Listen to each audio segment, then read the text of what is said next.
to Nasty Knuckles, the Hockey Outlaws podcast, with your hosts, Derek Nasty Settlemyre and former Philadelphia Flyer enforcer Riley Cote, as they go behind the scenes with your favorite NHL players. Time to face off.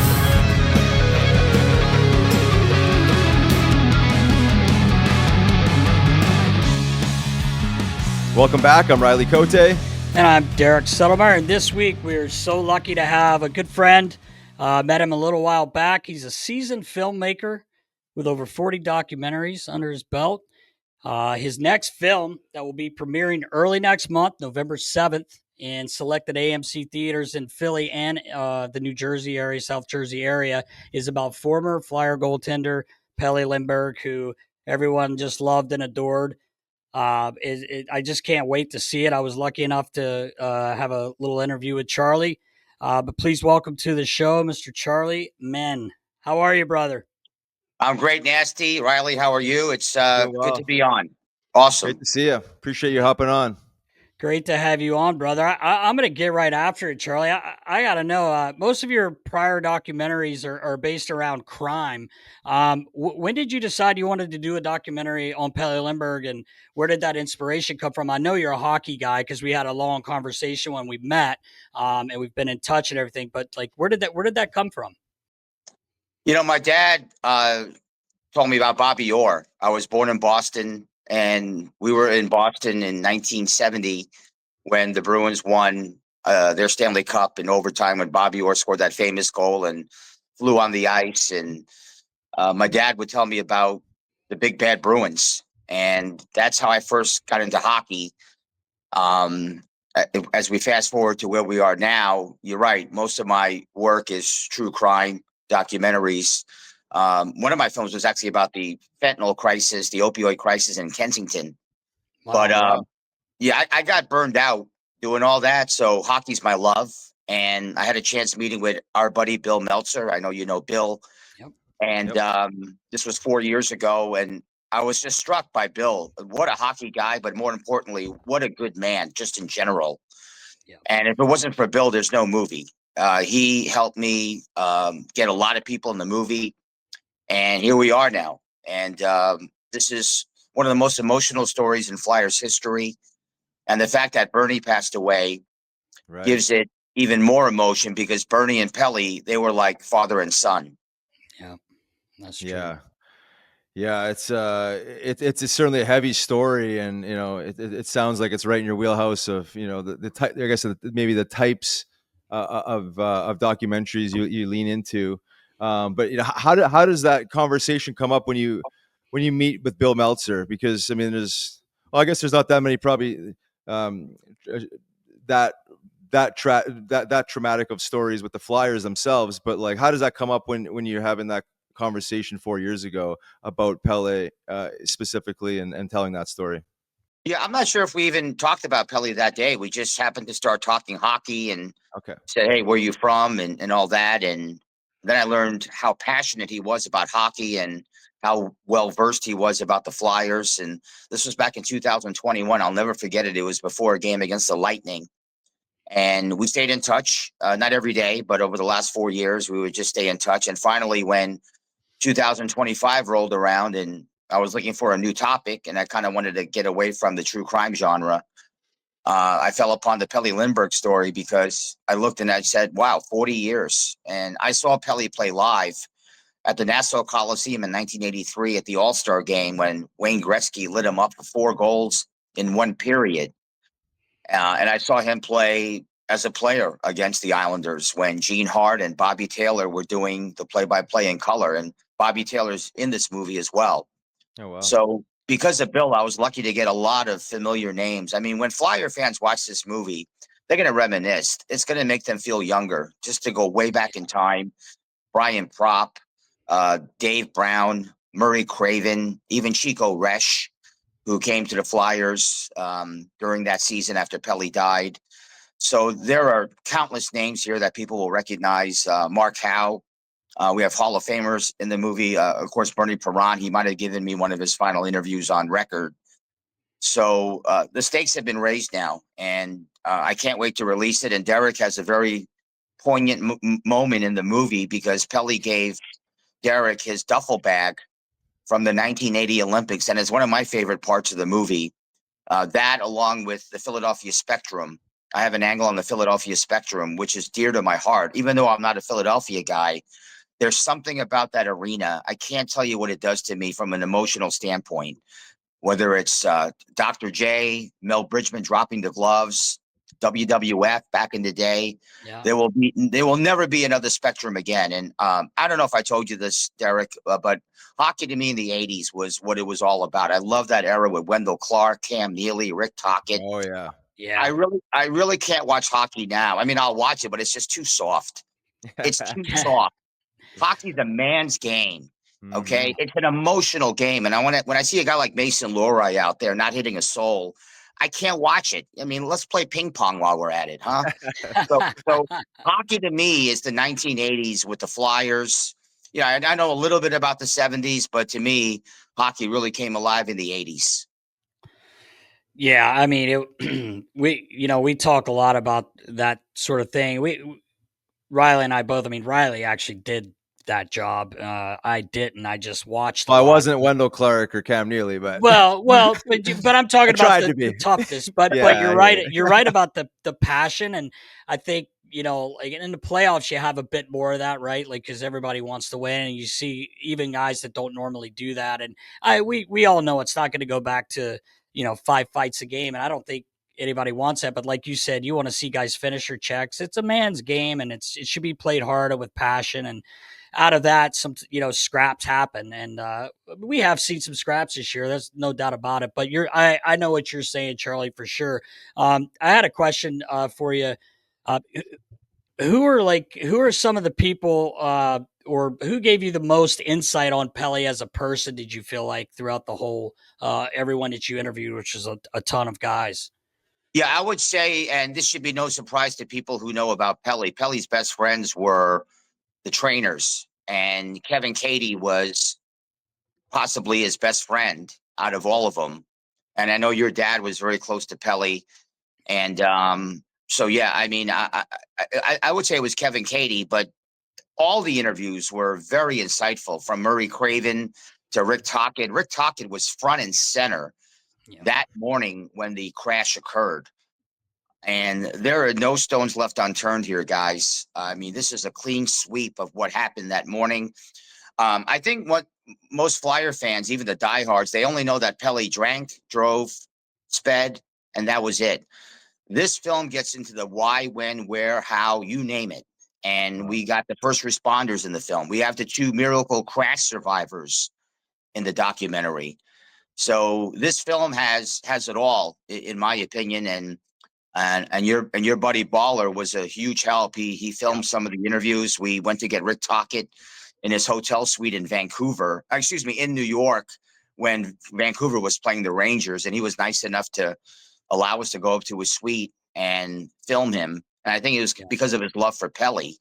Yeah. So there's a lot of backstories here, Derek, and I'm glad that you were a part of it, because I think your part everyone's going to remember because of that duffel bag moment.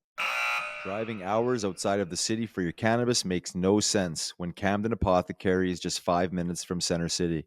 It's right over the Ben Franklin Bridge, easy to get to, no crazy wait times, and they've got everything you'd expect from a solid dispensary. Top shelf product from the brands people actually want. You can walk in or order ahead online if you already know what you want. They keep the process simple, the shelves stocked, and the vibes chill. Locally owned, no corporate weirdness, just a real shop run by people who care about the product and the community. They're open 7 days a week, right off 676 at 1205 Haddon Avenue in Camden, New Jersey, with a huge parking lot. Hit up CamdenApothecary.com to check out the menu or place an order. Again, that's Camden Apothecary, real close, real solid. Charlie, who was the hardest person to track down for an interview out of all the people you interviewed? The miracle survivors. There's not even close. Getting Kathleen McNeil after 40 years. I somehow found her on Facebook. When I was first looking for her, I was spelling Kathleen wrong. It's actually Kathy Lean, Kathyleen McNeil. And when I looked up that name, you see someone a little older, she'd be around 60, I figured. Yeah. And she's wearing all these Phillies and Eagles paraphernalia. So I said, that's got to be her. Yeah. So I found her and I flew her in. Getting Eddie Parvin Jr. was also near impossible. And Baller actually went to his house. I got his address and he rang the doorbell. Has Baller told you this story? Yeah, but go ahead. The people Yeah, haven't heard I it. want to That's hear great. this. So, Yeah. That's great. so I tell Baller, look, if he doesn't answer, just leave a note. So he left a note, I think under the front doormat or the mailbox or whatever. 3 hours later, I get a phone call, like a 609 number, and it's Eddie Parvin Jr. Wow. So everything was just meant to be. So Eddie's in it, Kathleen's in it, and they give you a play-by-play of that morning. Pelle got screwed that morning. Something went wrong. He's not an avid drinker. He is not an avid drinker. I want to underline that sentence a few times. So either Bennigan's or the Coliseum overserved him. Maybe a teammate or two overserved him. I don't know. I wasn't there. I did my best to get all the information possible. Now, I don't want to say that Pelle shouldn't take any blame for this. He's a grown man. He was 26. You make your own decisions. You decide to get behind the wheel of a car. Maybe he didn't know he was intoxicated to that point. Right. I mean, is it possible to not know you're drunk? I don't know. I don't drink alcohol, so I would probably be the last person to ask. Everyone's different. And bottom line is that he's not an avid drinker. So it begs the question, why was his alcohol level 2 times the legal limit, more than 2 times the legal limit? Right. So something went wrong that morning, obviously. And somebody overserved him. And again, at the end of the day, it's Pelle's decision to drink. It's not like somebody held him down and forced his mouth open and said, you better drink this or else. Right. But something went horribly wrong that morning. And unfortunately, he loved to go fast in shiny cars. I know, Derek, you told me that. You had an example of that. And I know your dad wanted to kick the crap out of Pelle because of that. Yeah, he scared right? he scared me pretty good when I was little. We went Right. for we were leaving the rink there, and it was when they practiced over at Penn Riles, but it was near the Civic Center at the time, and there's a straightaway under the bridge there, and he like cranked her pretty good. I'd never, it was a straightaway, and it was for 10 seconds, but I was white when I got to my dad's house, and he goes, "What happened?" I was like, "I think we were going like 100." It's like heavy foot. He grabbed. Oh yeah, heavy foot. He loved driving fast, but well, Charlie, without giving away too much of the film, was there anything that was like shocking to you? Information you found out during any one of the interviews, or that you didn't have prior knowledge on? It's funny. I've had that question asked to me quite a bit lately. I've done a lot of media for the film. A couple things people should know is that Pelle was not wearing a seatbelt. Neither was Ed Parvin Jr. Kathy was in the middle, so she couldn't have been wearing one. She was sitting on the console. Wow. But a couple of investigators told me that had Pelle worn a seatbelt, there most likely would have been a different result. Really? So, yeah. So the seatbelt thing really has not been mentioned at all. Murray Craven was was the only flyer at the crash site. He got word that there was a crash. He immediately went over there because him and Ricky Tocchet were roommates. They lived right by the Coliseum. You could walk there to where their apartment was. And Murray's only 21 years old, and he went to the crash site and he was freaking out. The policeman had to calm him down and put him in a patrol car. And Murray's only 21 years old. What does he know about death? I mean, there's no right. I mean, this was my second brush of death when I heard the news about Pelle. The first one being Thurman Munson, the catcher of the Yankees. Yeah. So being from New York, but this was the youngest team in the NHL, and Dave Poulin, the captain, really had to keep it together. Mike Keenan did a great job keeping everything together. Somehow, Bobby Clark was a young GM at the time. Mr. Snyder. The 2 worst moments in Mr. Snyder's Flyers career. Someone told me one was Pelle Lindbergh, and 2 was 1980 when Leon Stickle gave that game to the Islanders. in Oh, Game the 6. offsides, yeah. Yeah. That game was corruption 101. But this thing with Pelle, again, everyone is going to know everything. This is a real deep dive, a very investigative piece. And one regret I have in the film is that I wasn't able to get your dad in the film, because I know everyone kept telling me, you got to get Sudsy. You got to get Sudsy. And I'm like, God, I wish I was in Myrtle Beach. But, but I said, hey, I got his son. I got his son, and thank you for bringing the duffel bag. You didn't have to do that, Derek, that day. No problem. Yeah, and I think that's a moment everyone's going to remember from the documentary is that duffel bag. Yeah, that's cool. It's something I'll never let go of. That's for sure.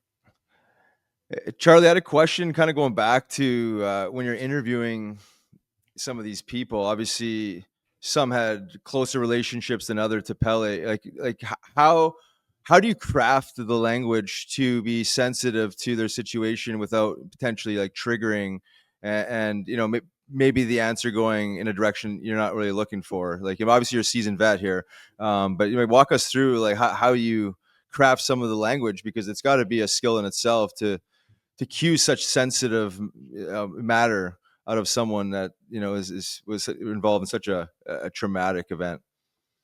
In this particular story, I think the only people that would really be taken aback by my questions might be Pelle's family, but everyone else involved that I interviewed, it's not like they were directly involved with the crash in some way. Maybe the survivors, the miracle survivors. Right. Yeah. And I understand the Flyers need to protect their brand and whatnot. And that's probably the reason why they have never retired Pelle's number. Well, I know for a fact why they haven't. I've been told is because of the alcohol-related incident. Mm-hmm. But hey, look, Bernie's last wish was for Pelle's 31 to be next to his 1. And the Flyers are home on January 31st. I happened to look it up. They're home against the Kings. It's a Saturday afternoon. And I wrote to the Flyers, I go, look, that's the day to retire 1 and 31 is on January the 31st. You can't make this up. They happen to be home that day. They could have been off. They could have been on the road. Right. They happen to be home against the Kings. So that would be the day to do it.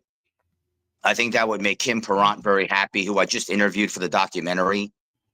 So, it's a slippery slope, Riley. The questions, you got to ask them. And I always tell people before I sit down with them that you don't have to answer you don't have to answer all these questions. If you're not comfortable answering some of them, please don't. It's your interview. My job is to inform, educate, and raise awareness. So I got to ask questions, sometimes tough questions, because it's a tough topic. This is a tough topic, drinking and driving and speeding. And we're not talking about doing a documentary about a kid buying ice cream. This is 100% No, it's different. heavy shit. Yep. This is deep. So they're a very difficult film to make. But I met some of the greatest people in this documentary. Rick Tocchet couldn't have been nicer. And I actually asked him a lot of controversial questions, and he just rolled with it. He never once rolled his eyes. He never said, "What do you mean by that?" Because Rick was with Pelle that morning. Right. And and Rick answered every question. Baller was right there. He filmed it. Some of the other people we interviewed, it was easier because they weren't exactly there, like Brian Propp, Bob Froese. Bob Froese became a pastor because of this incident. He was very emotional when we interviewed him up in Buffalo. I got Murray Craven out in Phoenix, Bobby Taylor down in Tampa. Al Morgani was buddies with Pelle Lindbergh. So Al gives his perspective. I don't know who else I could have gotten in this film. This is blanketed with some of the biggest names in Flyers history, going back to mainly Pelle's teammates, I should say. So I feel good about it. I really do. I watched the cut probably for the 50th time this week. I literally cannot watch it again. Now it's up to people in South Jersey, people in Philly, people in Bucks County, Montgomery County, Delco, to come on out and watch the film, a historic piece that honors and recognizes a beloved Flyer with a landmark anniversary upon us, and that being 40 years. Right. Charlie, like as a filmmaker, hearing you say all that, how did this film impact you personally, or did it, Every movie for me is a leap. When I started my career 15 years ago, I'll admit, I in the last 15 years, I found the humanity gene I never thought I had.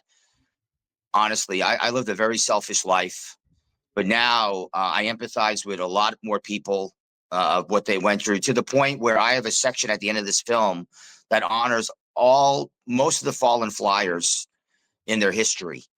So you'll see all the faces up there of people that we love and remember. If you're a part of the Flyers family and a Flyers fan, or even a hockey fan, you'll see that person up there, from Roman Czechmanek to Ray Emery, Rick McLeish, Bob Daly, the Count. Yeah. You'll see these guys up there and you'll go, wow, those were the days. I remember that player. I love that. I love that player. And some might even go, oh my God, I didn't even know he passed away. So, Yeah, right. Yeah, again, a documentary, I'll say it forever, is meant to inform, educate, and raise awareness. That's what a documentary does. And if that's what this documentary does, then the filmmaker did his job. Yeah, no doubt. You said it. So November 7th. I mean, how is this playing out? I mean, it's obviously a short amount of time. Yeah, right? well, yeah, I got a couple of more weeks to get it out. Trying everything in my power to sort of be my own marketing team. So getting on shows like this is important, because your audience is my audience. Let's face it. Yeah, right. So everything's on the website, which is right below my Canada emblem. Yep. Swede of Philadelphia.com. Tickets are on sale. AMC Voorhees, where the Flyers practice, is right across the street from where they practice.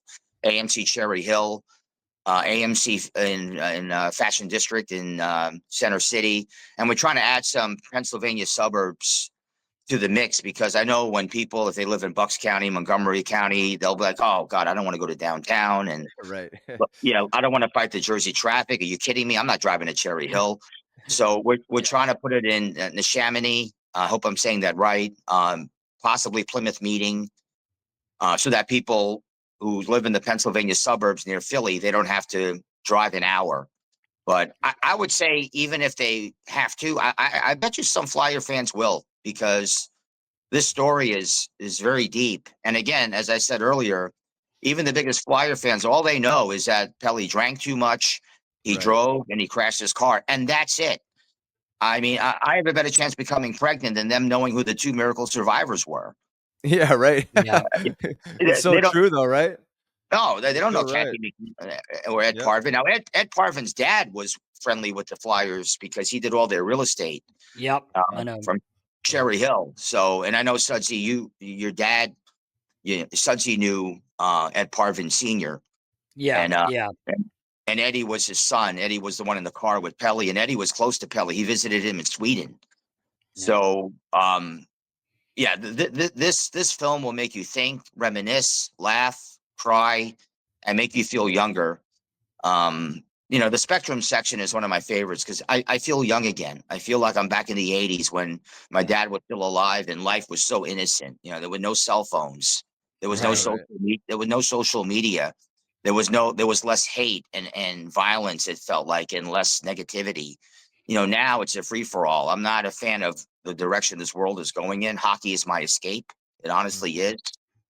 But boy, I just hope that this really rivets all the viewers, because when you go see a movie and you don't feel anything, then the filmmaker didn't do their job. Right. That's right. Yeah, it's the Spectrum holds a special place with me as well. Obviously, with my dad being there so long, and then I got to work in there too. Riley chucked the Knucks in that building a few times. Yeah, a few times. Yeah. So, this is. I can't wait to see the full movie. Charlie, you've done an unbelievable job. Just can't wait. Happy for you, man. Yeah, man. It's always interesting to hear how much goes into something like this. You see it. Obviously, there's a lot of work and back end logistics, but to hear you talk about this many people that you've had to chase down, and investigators, this and that, you do so much work, and I'm really looking forward to it. I know the fans of Philadelphia are looking forward to this, and I think the story needs to be told with with a voice like yourself. You're the guy to tell it. You're the guy to do it, because you have that experience to share moments Yeah, like these and poetically. Bernie's interview, people are really going to feel. I mean, Bernie poured his heart out. Bernie was holding his hand. He was holding Pelle's hand in the hospital when Pelle died. Wow. Yeah. I don't know how many people know that. Right. And I didn't. just meeting Kim, his daughter, was a thrill. And we just did the interview the other day. I got her in at the last second because she's still grieving. But for the last month, I don't think she had the mental capacity to talk about this, but she's just started coming out. And she told me this has been therapeutic for her. I mean, Bernie Perron, what can you say? Arguably the most popular Philadelphia sports athlete ever, with all due respect to Dr. J and Mike Schmidt. Right. Yeah. I mean, we're talking, the other day I asked a Philly writer, who do you think was more popular, Bobby Clark or Bernie Perron? It didn't even take him half a second. He goes, Bernie. Yeah. He said it's not even close. With all due respect to Bobby Clark. Right. But I wanted to hear it being an outsider. I wanted to hear it from a Philly guy who knows the DNA of Broad Street. And he, right away he said Bernie. So okay, I believe him. I can't imagine anyone that was fortunate enough to meet Bernie that walk away with a smile. We did a show a few weeks ago, and Kim's a real good friend of ours. I'm glad you were able to get her on. She's awesome. She's awesome. The best. Yeah. Well, we're looking forward to this, Charlie. Is there anything else they need to plug? We got the website down low there. Anywhere else we could find more, snippets? Well, I tell you, I really asked for people's support. I hope they can spread the word because the flyers are not helping me market this thing. Yeah. So it's me, myself, and I. And someone told me, "Don't worry, Charlie. They've done that with other documentaries in the past." So I'm just being transparent here. And if anything, that got me angry. And you wouldn't believe the full court press I put on this marketing because I lost that connection. I'm grinding, hustling, scratching, and clawing. When you're an independent filmmaker, you're a fourth line player trying to make the team. Yeah. And, I hear you. If I have to drop the gloves, I will. I'm not Oliver Stone. I'm not Martin Scorsese. I'm not Steven Spielberg. So I have to fight. And this is war. So you talk about throwing the kitchen sink at a marketing. For me, the goaltender was pulled 2 weeks ago. Okay. The one-timer is cocked. Yeah. All right. I tell you, that's all I'm thinking about right now. I'm angry. The goalie is pulled and the one-timer is cocked. Get me the damn puck already and let's go. Yeah. So that's it. So the Flyers telling me they're not going to help me with the marketing. I said, fine. You watch. I will fill those theaters and people will understand how important this is in Flyers history. And Bernie Perron giving me his final interview on record, most likely. And let's honor Pelle Lindbergh and get his jersey retired.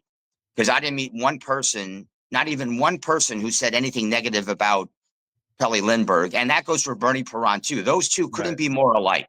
Their personalities and the fact that they died 40 years apart, both from a Saturday night into a Sunday. There's just something very, I don't know what the word is going on there. But but the relationship between Bernie and Pelle is absolutely scrutinized in this documentary. Wow. All right.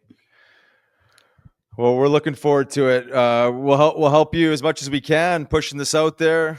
Yes. Sharing it with our followers and viewers and all that good stuff. I know you got contacts with Bill Meltzer and the alumni there, but we'll do our best to help push this thing. And I don't think you're going to have any problems. I don't think so. I really don't. Yeah, this thing's gonna find its way to the top. Somebody told me if Mr. Snyder was still alive, you would have been so in. And how things have changed. I'm just being the messenger here. What do I know? You guys know the DNA of Broad Street. I research it. When I think of Philly, I think of family. And my proof of that is there's no other city in the country where all the four arenas are next to each other. Mm-hmm. Think about that. All the stadiums and arenas. And that to me is that close-knit Philly feel. Mm-hmm. No other city has that. To me, that's why Philly's so close-knit, is that the arenas and the stadiums are walking distance to each other. Again, no other city can say that, but the city of brotherly love can. I don't think you're going to have any issues, buddy. I don't think so either. So many fans of Pelle, and I mean, I've even heard like younger kids say, "Man, I wish I could have seen him play." Like because I have the picture I showed you where he signed. People come in and they're like, "Oh, my parents told me about him." But anyway, I can't wait to see it, buddy. And we'll push it for you. I don't think you're gonna have any issues, but I can't wait. Thanks, and hopefully you guys can make it on November 7th. Are you guys busy that night? Huh, I'm planning on coming. Riley's be asleep by 7. What time's it on? I'm kidding. Well, most Friday people night. I stay up till 10:30, Nast. I'll be good. Whoa, I'll be good. Okay. Most people are going to the 7:30 show on Friday night in Voorhees, and that's the theater I'll probably be at. I don't think I'll be at Cherry Hill or Fashion District or those other places that I mentioned. I think Voorhees is the place to be, and I think they've already sold 70 tickets for opening night. Wow. So I'm off to a good start. Yeah, 70 tickets 2 weeks out. It's not bad for an indie film. I almost feel like I made it 1-0 at the 32nd mark of a hockey game. There you go. I mean, my friend always told me, you get that first punch in, half the fight's over. You're right. So yeah. I'm trying to stay ahead of it. I'm trying to be alert. I'm trying to be fast and quick, like Danny Vladar in the net. The Flyers there you go. I mean, I always said, if your goalie's not between 910 and 920 save percentage, let's have another conversation. The goalie's everything. We could talk here forever about getting Ricky Tocchet in. Rick Tocchet can't stop the puck. Danny Vladar can. Vladar has the potential. He's big. He moves well. But again, I'm leery because he didn't exactly put up great numbers with the Bruins or Calgary. So let's see how long this could last. I'd be cautiously optimistic right now. Yeah, it's had a good start, that's for sure. Yeah. So hopefully No doubt. Keep it rolling. No doubt. Sometimes it takes a couple of years to get the feet under you and get a new situation where you're, now the man, and get a little confidence, a little swagger. I like what I see, but yeah, it's early. It's too early to get too excited. But right, I certainly agree with you. He's got a lot of upside. Yeah, I like his size. I've always liked his size, but all goalies seem to be that big today. Right, that's 6'2", 6'3". I mean, that guy takes a lot of the net, Danny Vladar. Yeah, he sure does. He sure does. All right, brother. We appreciate you, man. Can't wait. And we will see you November 7th. You got it, Derek. And standing room only. Hopefully. Well, we'll have to get you a seat, Derek. I mean, gosh, your history with the team, and I'll never forget when you told me 2010 Game 7 when that final horn went off. You told me you gave out the biggest scream in the world. When you told me that, I will never forget that moment when you told me that. Yeah. I mean, you bleed Flyers, Derek, and I mean that game, I'll never forget. The Flyers were down 3-0. Lucic scored, and the roof almost came down. And and somehow they won 4-3. It was. We've talked about that so many times, but it just to us it doesn't get old. I mean, it was the most unbelievable time. It was, man. But, Michael Leighton, baby. Michael Leighton. Yeah. Yep, late. Not too late. It wasn't too late. That's right. That's right. Michael Leighton, not too late. All right. All right, brother. Appreciate it, Charlie. Everyone. All right, Nas, we got another special guest. Yes, we do. Our good friend, the official site contributor for Flyers.com and also content manager for Flyers Alumni Association. And he's also an author, best-selling author. Best-selling, behind the white mask. Please welcome our good friend Bill Meltzer to Nasty Knuckles. What's up, bud? Lots going on. Getting ready as we're recording this for the Flyers game in Ottawa, so that should be an interesting one. It's been a fun start to the season, too, guys. Yeah, it really has. That's what I was going to ask you right away. Is it's nice. I've known Rick Tocchet a long time. I know you have. Just a great guy, and I love the hire. Not because he's my buddy, but I just think he's the guy for the job. I really believe that in my heart. But I was going to ask you. They've had a pretty good start here with a tough first 5-6 games. Brutal start, 3-2-1. Just wanted to get your thoughts on the start. Well, I think the biggest thing that I'm taking away so far is, you look at the first 6 games last year, they already gave up 25 goals after 6 games, right? That's right. So they've only given up 16 of them so far. And, these are some really good possession, dangerous teams they've been playing. Winnipeg, right? Yeah. Florida twice, and the Flyers in the top third of the league in terms of like allowing the fewest shots on goal per game. So these are things that they can build off of. They can sustain. It'll keep them competitive. And the goaltending's been a lot better too. Right. But as you guys, the goaltending and Team D walk hand in hand. Yes. And they'll either lift each other up or they'll drag each other down. And right now they're lifting each other up. So that's once you get some other guys contributing regularly offensively, I think I think the team can actually surprise. Yeah, agreed. There's been a couple of moments, kind of like you're describing, like whether it's the timely save. I think last game there was a couple of those where it came down, the timely save, and they go back the other way on the power play, and they line up scoring, and it works hand in hand. But I think you're right. There's some good energy and nice chemistry, at least to start here. But we just wanted to get your thoughts on a few of the guys. I mean, we always talk about, the Foerster, Brink, and Cates line. Obviously, they're always hungry. They're always pounding. They're always generating something. Maybe talk to them and some of the other guys that have maybe stuck out to you early on. Well, certainly the whole Cates line. I mean, night in, night out, that's their best line. And not just when they're scoring, too. When they go in the forecheck and they keep the puck in the other end of the ice, they're setting up other lines to succeed, too. Because a lot of times – all the other team can do is ice the puck or freeze it. So you're starting out with an ozone shift, maybe with tired guys on the ice. And so it's setting up the other lines to succeed. And the way that they support each other, they're always hounding the puck. Always. If one guy loses it, the second, the F2 comes in and he can win the battle. So, I mean, it's something the whole team should model and can model. Because it's a work ethic thing. Right, it's an attitude. Right. And particularly with Brink, because Brink has taken another step this year. I agree. Sure. Yep. The thing with Brinker is that I never thought of him as, he's quick but not fast, but he looks fast this year. Yeah, he's been skating great, and Foerster, you expect he's emerging as a star in this league. I expect him to be a 30-goal guy this year. Yeah, that'd be great. And Cates is the 200-foot guy, but there, but I think there's a little bit more offense to him, and at least so far it's been showing. So yeah, for sure. Like Riley and I talk a lot about that because I just feel like you notice them every time they're on the ice. Yeah. They're good, like you said, they're good in their own end, but they're just they're like hound dogs, man. They like the other team, the other line that's played against is probably how many guys are out here because like you said, if one guy loses it, here comes the other one, and it's just and they cover each other well. If Cates's down low, one of them pops out to be the third guy. Like they just everything they do, it's like they've been playing together forever. But it's so much fun to watch.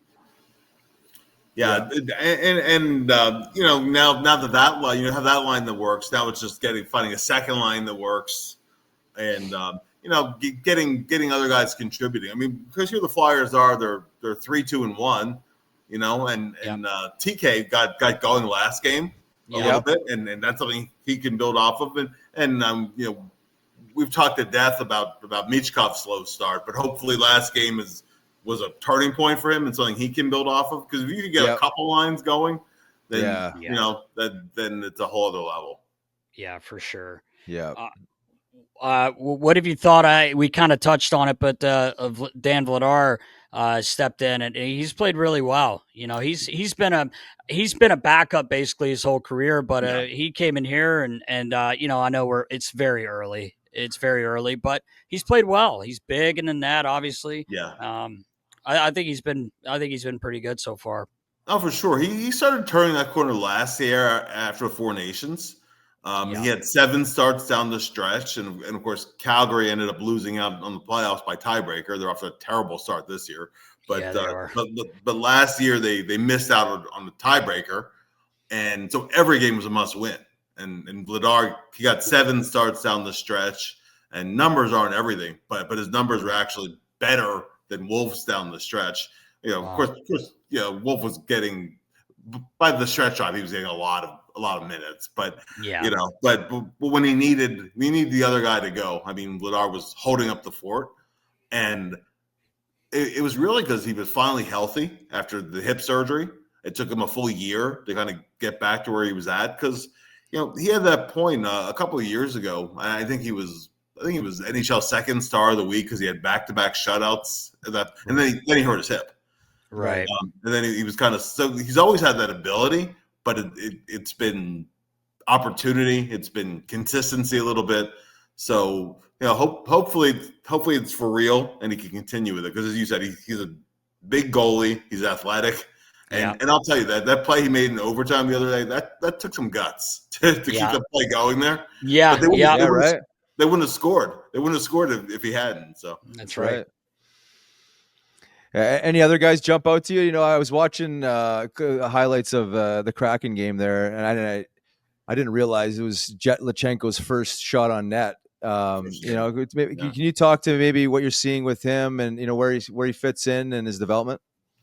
Well, biggest thing with Jett, right, is, and I know Talk has said it a bunch, and Jonesy has told me, he has a really good shot, but you almost never see it. He doesn't shoot the puck. Yeah, right. Even in the OHL, he's a setup guy, and there's nothing wrong with a playmaking center, but you have to shoot a little bit. You have to keep the other team honest out there. Yeah, right. I think he has really good playmaking ability, and I expect he's going to be a good playmaker as he gets more experience, more opportunities to work his way up in the lineup. Right now, he still looks like a 19-year-old out there. And I think people sometimes forget that he was one of the youngest guys picked in last year's draft. If he would have been born 2 weeks later, he would have been too young for the draft. And Porter Martone is barely a month. He's barely a month younger than him. They're basically the same age. It's just because that September 15th cutoff for when you're eligible for the draft. So I really think Jett's going to be fine ultimately. I wish they didn't have the rule where a guy can't go to the American League at 19. I know. Because that's where he belongs right now. For sure. The OHL is not a challenge, and the NHL might be a little too challenging right now. So I'm kind of curious to see where it ends up with him. Yeah, we were just talking about that the other day. It's a shame that he can't go there and play, because it's like you said, it's probably where he should be right now. Yeah, exactly. He needs to play against men. Yeah, we got a taste of it at the end of the last year, and you're right. I think he's just not seasoned enough quite yet. But I mean, I'm not concerned, because I know he's got the tools. It just sometimes it just takes certain guys a little bit longer to find their groove and get that opportunity with the line mates and whatever else. But his time will come. I think he just game by game he'll continue to improve here. See what happens and the next few games, I guess, right? No question. Look at Braden Shen, right? Shenner took, he got a few games at 18, a few games at 19, and then of course he was traded to the Flyers, but but he wasn't ready right away, even though he was tearing up junior hockey, and he was a little physically more mature than Jett is too. Yeah, agreed. True. That's true. How about Grebenkin? I mean, he's mixing it up. He seems to be getting more involved. Obviously, he's got a personality, but he's making some plays. He's making things happen. I mean, I think he's getting more confident game by game. Your thoughts? Yeah, Talk loves the word sticky with him. Sticky. Because the puck finds him, right? It does. He's good in the forecheck. I love seeing him stick up for a teammate.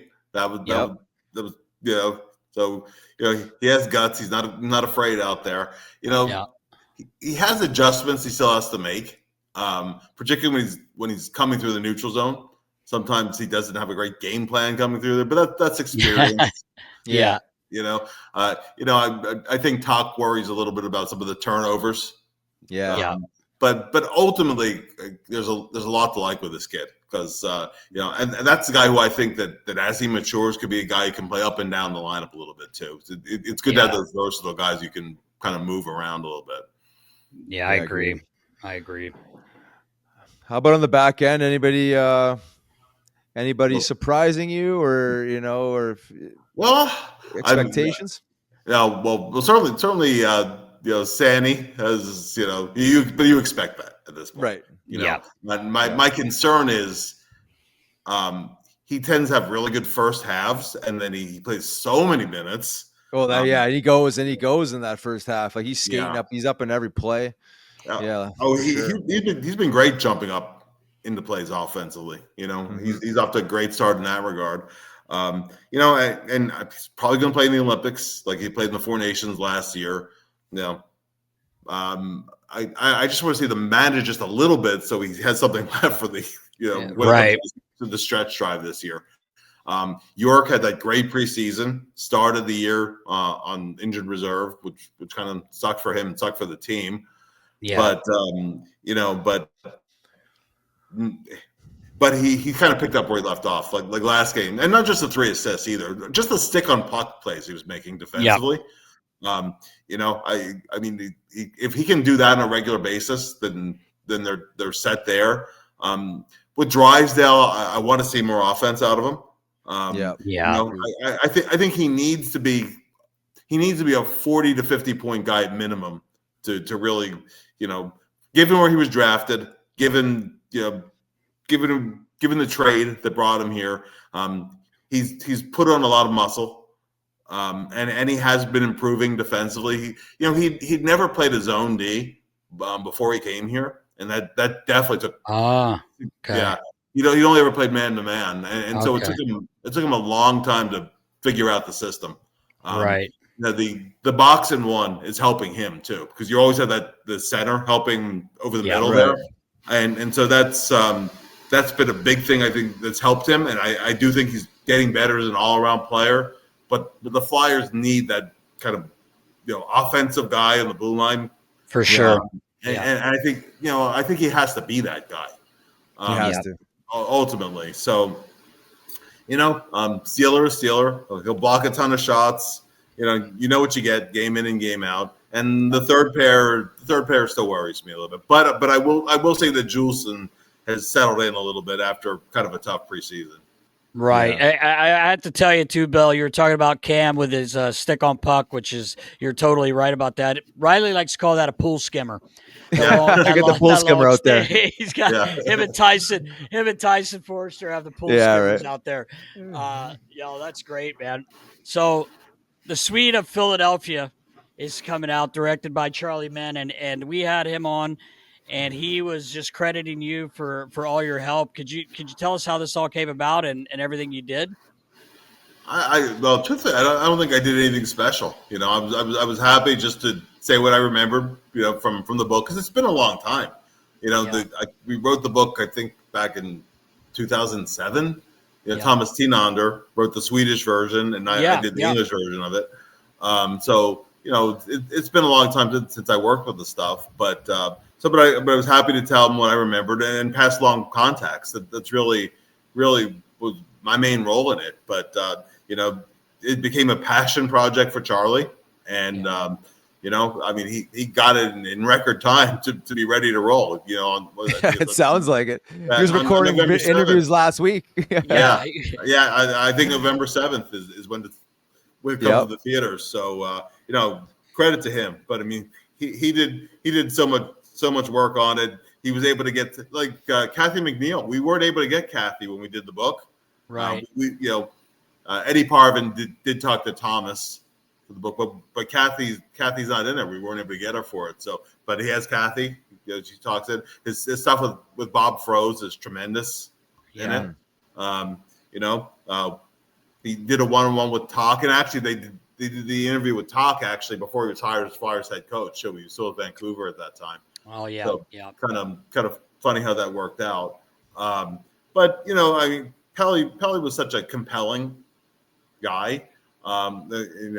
Of course, Nasty, your dad was so close with him, and and you knew him a little bit as a kid. Pelle was he was impossible to dislike. I think one of the really cool things with Pelle was he got along with people from all kinds of walks of life and different backgrounds. Like his best friends were always the equipment guys. I mean, his teammates were his friends too, but but Sudsy was a buddy of his, and Turk was a buddy of his, and Kevin Cady was a buddy of his. He didn't, and Pelle made friends wherever he went, and he bonded with the fans, and I think the saddest part of all of it is that he was already the best goalie in the NHL. He was a Vezina winner. He was a Hart Trophy finalist the year before. I mean, nobody was going to beat Gretzky that year, but Pelle was a finalist that year. Wow. And he was off to a better start that second year than his Vezina year the season before. And then the accident happened. Wow. So, yeah. What a shame. I mean, Charlie mentioned meeting you, I guess, 4 years ago. And I think the first time it was just like, just meet and greet. But then eventually, obviously, he planted the seed, this idea. I mean, it's obviously a hard story to tell. Yeah. There's a level of a depth there that, some people it makes uncomfortable. But I mean, how does that conversation come? Is it Charlie? He's like, "Hey, Bill, I got this idea," and then you kind of energize it, and is that how it kind of goes? Or I said, well, I'm happy to help any way I can. There's a couple other Pelle projects going on. I'm happy to offer the same help. Because I think it's important to tell the story the right way. The thing with Pelle was almost like a fairy tale kind of a life that was very sad ending. Yeah, right. Yeah, for sure. His whole relationship with Bernie Perrant, and I did an article a couple of years ago on the Flyers site actually, because like the transition from Jacques Plante to Bernie to Pelle, it's kind of eerie actually how one connected to the other. Yeah. And actually Jacques Plante was still the Flyers, because he was the Flyers' first goalie coach. He was still with the team when Pelle had his first training camp. Oh wow, I didn't know that. Wow. So Pelle met him, of course, and he was Bernie's idol. And right. Bernie was Pelle's idol. Yeah. Pelle got so close with Bernie that he used to start calling my dad in the U.S. because that's really how close they were. Wow. Yeah. It's. I think there's just so many good things in Pelle's story. Even apart from the accident, but just how, of course, when Pelle was growing up, he used to actually wear a mask just like Bernie's, and he had the Flyers logos on it. He didn't even been drafted by the Flyers yet, but he wore Flyers logos on his helmet, and that's awesome. Yeah, and the way he adopted the Flyers as his favorite was his dad. First of all, he liked the logo. So he used to sit in school and Pelle wasn't much for school, but he did like to draw at his notebook. He's drawing Flyer logos at school. Flyer logos in his notebook. Yeah, carving out his dream. Yeah, exactly. And he would tell anybody, listen, I'm going to be the Flyers goalie someday, right? He hadn't even been drafted years from the time he was drafted. That's crazy how that plays out. Wow, it's crazy, right? And the Flyers drafted him, and Bernie became his goalie coach. The way he became a Bernie fan was his dad actually sent away for the Stanley Cup highlight films from 74 and 75, because back then they didn't have the NHL games on Swedish television. Right. Now they do. There's a 6-hour time difference, but they show the games. But he watched the films and he would watch them over and over and over and over again to watch Bernie play. And he said, that's the guy I want to be like, right? And so it's really crazy how all that worked out, because Bernie had the eye injury. Pelle was drafted later that year by the Flyers, and then the Lake Placid Olympics, all those things and then they actually met for the first time again, and Bernie became his goalie coach. But like when Pelle was at the lowest point of his career, which was the 83-84 season, because Pelle's sister was dealing with cancer at the time. Actually, she ended up passing away less than 2 years after him. So he was kind of feeling like maybe he should be going home, he was off to a really rough season with the Flyers. And he actually got sent to the American League because he was really struggling. Wow. And Bernie went with him. I've never seen that. Yeah, in his hockey DB. Yeah, I didn't know that. Yeah. He went back to Maine. Anyway, so so Pelle went. Bernie went with him, and was just there. And one of the things he said to him is, like, listen, it's not always the first goal you give up. A lot of times it's the second one. He said, because you go into a game, right, and you're confident this is going to be the turning point, and then you give one up, and you go, here I go again, right? Yeah. And he said, you're pissed off. You want to crawl under the ice, right? That's what you have to battle. And so don't worry about the first one. Worry about the second one. Obviously you want to pitch a shot out if you can. But, but generally, just whatever happens, put it behind you, keep moving. And that kind of helped reframe Pelle a little bit. And then the next year, which is when he wins the Vezina. Yeah. Incredible. Don Cherry was saying before the play, you can't win the playoffs with a Swede in goal, right? Like something he would say. That is that's very, very Don Cherry, right? And and he pointed out that Pelle, the previous two playoffs, he'd kind of blown up. He had not had any success in the playoffs. And Bernie said to him, he said, "You know what, Pelle? Look at my career, right? Before 1974, I never won a playoff series, and it's true. Not in the NHL level. I mean, he'd won the minor leagues and in junior hockey. They actually won a Memorial Cup, but he never won a playoff series in the NHL. And he said, you know what?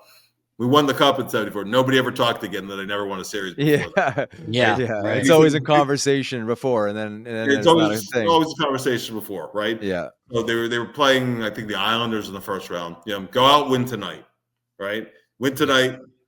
Worry about the next one after that. Well, they got to the finals that year, and and Pelle was a huge reason for that. Yeah. And so it just shows that the influence that Bernie had on him, and part of why I have the Bernie background here. It's a tribute to Bernie, but it's awesome. Really too. Yeah, and the timeliness of Bernie's death, and it sounds like Charlie was saying that he might have captured Bernie's one of Bernie's last interviews. Yeah. Pretty wild. Riley was with Bernie the day before. The day before, yeah. Yeah. Crazy how that happened. When I'll share this real fast about Bernie. When Bernie passed, the first person I talked to was Joe Watson, because I helped Joe with his book, and so I've gotten to know Joe pretty well, and Joe's an emotional guy, but I mean Joe's also a tough guy. But when Bernie passed, he kept saying, I've known him for 63 years. He's been my friend for 63 years. When Joe was in the Bruins minor league system, and Bernie was there, and Bernie would, he first met Bernie in '63. So Bernie was 18 and Joe was 20. Wow. And other than that short period of time when Bernie was in Toronto, they were always teammates. Yeah. So it's so that we're all going to miss him terribly. I can speak for you guys as well as myself on that. Yeah, for sure. The tough loss. Yeah, Joe. We saw Joe at the home opener there, and they had that nice little ceremony and everything. But I'll tell you what, Joe was as soon as that puck dropped, he was wound up. He wanted TK to shoot that puck. Yeah. He wanted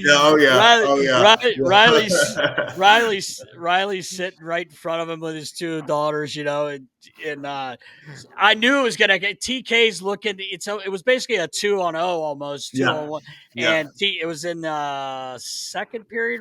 No, it was the first period, and I think it was the first period. Anyway, he goes, he passes it. He probably should have shot it, and he did, but he was trying to not be selfish, I guess. But I would tell TK shoot the puck because he can shoot it. But Joe, Jesus fucking Christ, TK, his daughters jump, shoot that puck, TK. Oh yeah. Elvis, my son's beside me. He goes, Mr. Joe's mad again. I said, I said, he's just wound up. Joe cares, right? That's Joe cares. Like a lot of alumni, they're of course they wanted to see the Flyers win, right? But win or they lose, they don't live the game, right? Joe still takes it home with them. Oh yeah, he does. 100%. Every play, he's feeling, his nervous system is feeling it. Everyone, it don't matter. No doubt. I gotta appreciate that, man. He's passionate. Rouse, I was just thinking the other night, I thought it was funny with Flyers got a power play goal, but they gave up 2 unreal chances of breakaway and I think a 2-1. And a talk actually said, that's how we drew it up, after the game. Made a comment. But I was thinking in my head, I wish I would have been up in the box. Dear Joe. Oh, Joe. Oh, yeah. He was probably losing his mind. Yeah, one of these days I'll have to tell about our trip to Russia, because actually that's where Joe's book got started too. Oh, okay. Because these Russian guys, they'd never see the likes of Joe before, in an alumni game. Yeah. So, he yelled. I'll tell you real quick, Bill. I know you got to get going, but it was when I was up here working with the team, but Sudsy, my dad, was still able to. He was still playing in net for the alumni. And they're up 10-0 against a firefighter group, and they throw a kid out there, and Sudsy opens up his 5-0 there and lets the kid slide it through. So the game's 10-1. Joe's losing it. Yeah, freaking shutout. What are you doing? He goes, Joe, he's 10. Relax. He didn't want the face off. He wanted to give. He didn't want this. He wanted the shutout. He wanted the shutout. Yeah. He was screaming at my dad, and I thought he was kidding. My dad goes, "Nah, he really wasn't kidding." I said, "Oh man." We were in Russia, just real fast. One of the stops in Russia. We were in Kazan, and it was the president of the republic there, who's a good buddy of Putin's, right? And another guy who will play in the games, right? And so we were told kindly before the game, you have to let them score at some point, right? Yeah. And a little head nod, be like, "Yep, we got it." Yeah. and so they made it look good, made it look like he was screened and tried to look around the screen, and and he scores, But Joe was so steamed. Oh man, I can only imagine. Oh my God, that's great. Hey Bill, real quick, are you going to the Philadelphia Warriors Gala this year? I will be there. Yep, was there last year. I'll be there. Yep. We saw you there last year, Friday, November 14th. Just wanted to throw that out there. Yep. On Battleship, New Jersey. Oh yeah, good times. Yeah, and the alumni are the title sponsors this year too. Yeah, that's right. Flyers, it's special guest Flyers alumni, and the DJ Hollywood's going to be there. There's a silent auction, 50-50, and a military ceremony. Man, it was so cool last year, Bill. I know you were there, man. Seeing some of the guys in their uniforms, because we deal with a lot of the Warrior guys. They come into my shop, get their skates done, and we're always just goofing off, and then you see them and you remember, wow, man, all decked these out. Guys, what they've done, man. Yeah, I'm proud to call a bunch of those guys friends, because they're just a great, likewise, no doubt. They are. Yeah, they're the best, man. And Bill Duffy, I call him the Duff Daddy. His old lady hates when I say that, but I call him the Duff Daddy. He does a great job. Yeah, the Duff Daddy, man. He's so busy, that guy. But can't wait to see you there, buddy. Yeah, I can't wait. Hopefully we'll be at the same table again this year. Yeah, that's right. Exactly right. Well, we appreciate you, Bill, for all you do with the Flyers alumni, and in the community and everything like that, and your time today.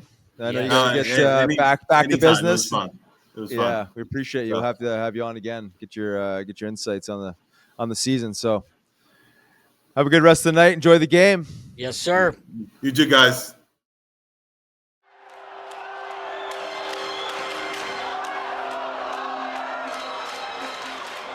When you're on the ice, not a word really needs to be spoken. That was the beauty of being a Flyer. I've played with a lot of great teams, a lot of great players, but that was the closest group of teammates I've ever played with. In football, you need that quarterback to be special. In hockey, you need your goaltender to be special. And Pelle was just beginning to emerge as a player. Pelle wanted so desperately to be a star in the NHL. It's what he wanted most. Pelle Lindbergh. Thank you, Bernie.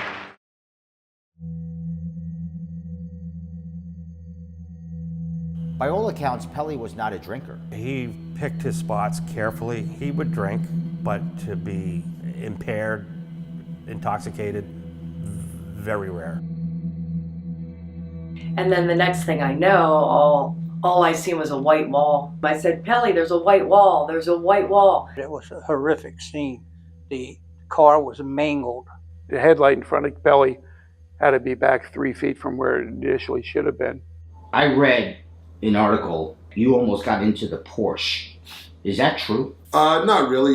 Me and Murray Craven lived 3 blocks from the establishment, so we just walked home. Catching the wall right here at this corner, it was devastating.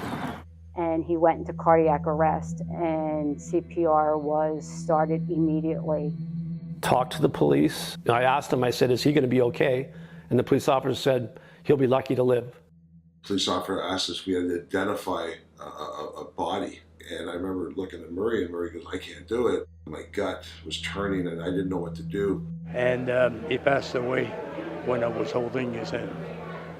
You know, that moment? That moment, yeah. And so we were destined to be a team. Pelle, I don't blame you. I never blamed you. I wish I could take that day back.